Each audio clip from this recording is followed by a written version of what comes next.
fellas and fellettes. I'm going to show you around what's remnants of what we did yesterday. There's the old tractor splitter, 3-point screw type. Let me zoom in on that thing. Just a worm drive splitter. I moved it down there out of the way. It was kind of more for show. That thing is super dangerous. We did run a few sticks of wood through it, but super dangerous that thing is. And this one right here is not equally as dangerous, but it's very dangerous, and it has made a pile of wood. They had a good time with that kinetic splitter yesterday. Sometimes once that thing gets started, it steals the show. And I mean, it made a pile of wood fast right there too. I mean, that's crazy.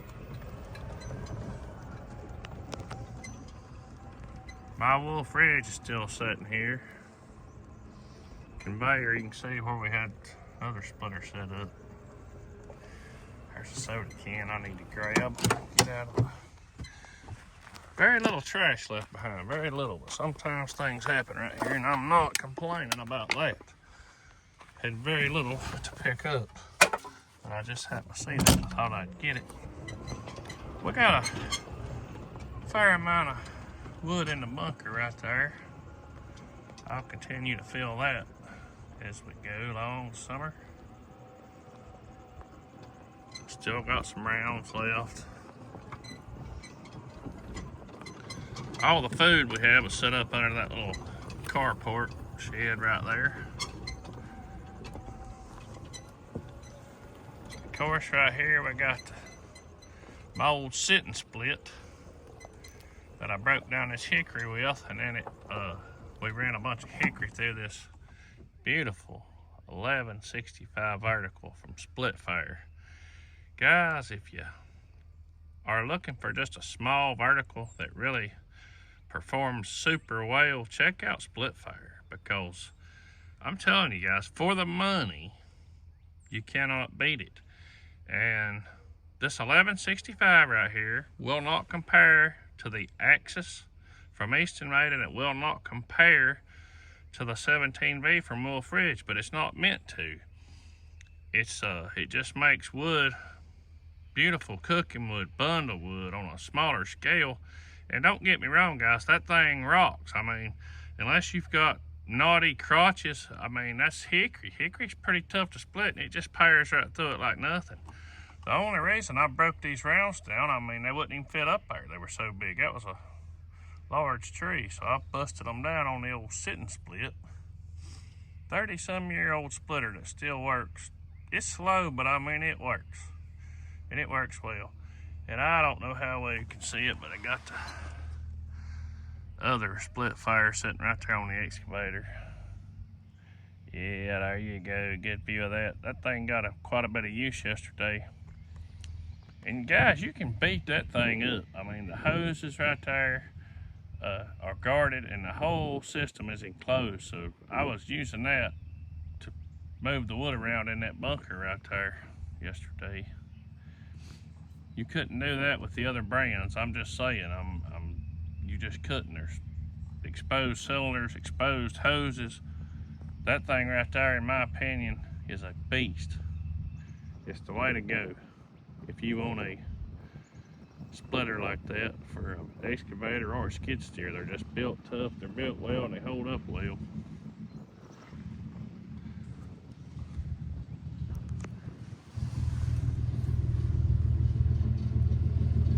There's my neighbor going out, coming out from the river. Like I said, we had food set up right here,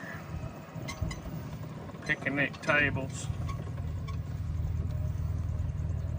There's some more old mess where the splitter was set.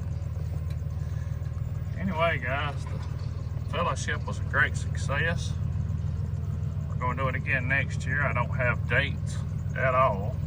And I'll get you some footage of the fellowship. I'm just down here riding around, showing you what we done. See, that bunker's about half full. I'll continue filling it. This is gonna be cooking wood, of course. That hickory will go in baskets for cooking wood.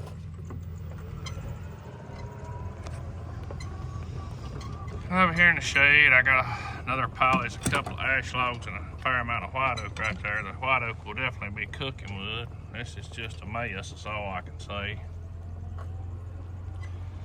Fair amount of apple wood right there that I've been collecting. A little bit of persimmon also. Very few sticks of that left. My wood yard is definitely not,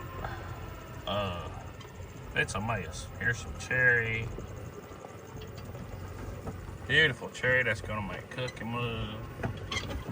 I actually have some pine, guys. Pine is fine. I've got a few customers that ask for pine, and it is definitely fine to burn. There's just the old 865 New Holland. It's made me a lot of money over the years. That has been a great machine. I know at this point she's getting old. But I'm telling you guys, these New Hollands, that era of New Holland is hard to beat. I mean, that thing may break when I crank it the next time, but it has been a excellent machine for me over the years. I think it is a 1998 or 99 model. So that tells you something right there. And I've got the row of totes. Some were there just to fill in.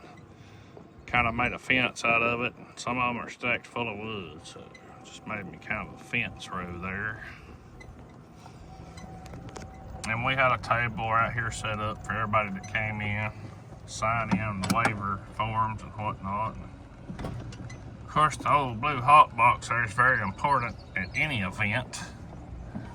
That's a must-have. So anyway, guys, that's an overview of my yard, and like I said, the fellowship went amazing.